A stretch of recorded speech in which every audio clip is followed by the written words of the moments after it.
What do you think you guys learned about yourselves from this series? We need to get better. We need to get better. We need to be healthy. I think it's pretty much as simple as that. You were really aggressive looking for your shot in games 4 and 5. Had a lot of success with that. Lakers put a lot of focus clearly on you from the jump tonight. What happened with you that sort of kept you from getting to your spots and getting in a rhythm with it? Yeah, give them credit. They blitzing every time I come off a pick and roll. And, obviously Luke is a big part of what we do, spacing the floor. And, it's easier for defenses to key in on guys. But, I thought I had some good looks, just didn't fall. You said y'all need to get better, y'all need to get healthy. A lot of impactful players, out this game, out this series. How do you think that impacted things? It would be dumb to say that it didn't, play a part in it. Steve-O was a big part of what we did all season long, and obviously BC was too. But hats off to X. He was tremendous, stepped in and gave us a lot. I'm super proud of him. He's been through so much this season, in the rotation, out of the rotation, starting, playing in the G League, you name it, and to give us great minutes in the playoffs just says a lot about him and who he is and his work ethic. So, obviously we missed guys, but we had guys step up as well. I asked Taylor this, but I want to get your thoughts as one of the leaders of this team. How do you think the culture in this team and in the locker room needs to change?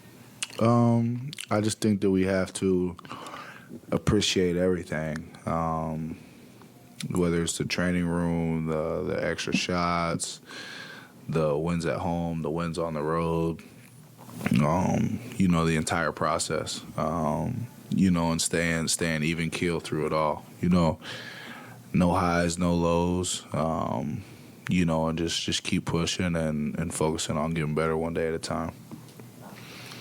Des, if you I guess you had to sum up what happened out there, man, and how, that made the game just get out of hand like it did. Yeah, hats off to them. They out-rebounded us. We turned the ball over. They got out in transition. Obviously, we didn't shoot the ball well from the floor, so they're getting out and pushing. D'Angelo Russell had a night. We knew they were going to come out with some force, playing in front of their home crowd, Game 6. And we didn't match it. Hey, Des, kind of following up on what Tim asked. Taylor said something similar, too, in response to that question about not taking for granted. You said appreciate. Was there kind of like a sense of entitlement or maybe taking some things for granted that you shouldn't have? I think so a little bit. Last year we were kind of the surprise team, in the league and was able to work our way to the 2 seed. And it just seemed like, we were celebrating every moment. Wins on the road, and it's everybody's training staff, coaching staff, players. Everybody was really into it, because we didn't know how good we were, and we were just, trying to win games and play to the Grizzlies standard. And this year we came in with some different expectations. And, I don't want to say that we overlooked the process or the daily things, just because Coach is always preaching, take care of today, do the best you can today with whatever that task is. But, we got to be better, and that's where our player development, comes in and will shine bright on a stage like this.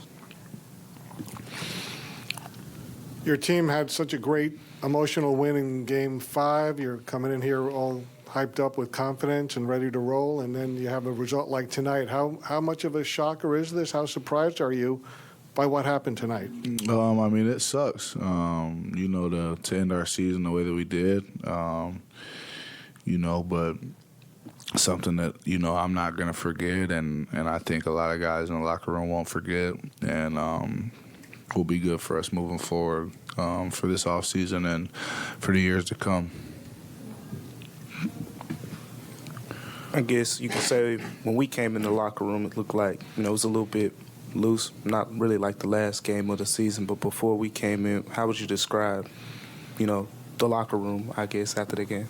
I mean, we got a lot of young guys. We got a few guys that have been here before, and, just first and foremost telling everybody congratulations on, getting through an NBA season. I think that's something that everybody should appreciate regardless what your role is on the team. And, I had some conversations with some young guys kind of one-on-one, just talking about the jumps that, they need to take and we all need to take. I got to be better. Jaren's got to be better. Ja's got to be better. 1 through 15. Everybody's got to be better. So just kind of putting that bug in guys' ears, heading into the offseason. How are your last two marking on tape? Obviously, you and Jaren and Ja are still pretty early on in your careers. When I asked Taylor this, and I asked him how do you three need to grow ultimately this offseason together, and he mentioned, you guys becoming the leaders in terms of what you guys do this offseason. How do you see that process? Do you see that like you three together need to push this team forward? No doubt. I mean, we've been here. We've been under Coach Jenkins.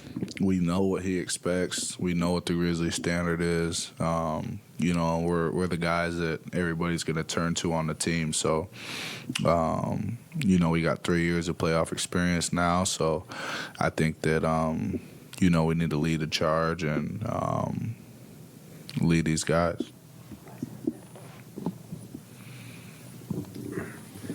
You guys have become a team that's known for trash talk, right? And comments like "I'm fine in the West" and "I poke bears." Obviously, those put a target on you. Do you think that the cockiness of this team, that swagger, has gotten too far, has backfired on you? I mean, it's easy to say that after we lose a series and in the season the way we did, but. That's us. I think if we're not out there talking trash and competing and playing with that fire inside of us, that we're not going to be the same team.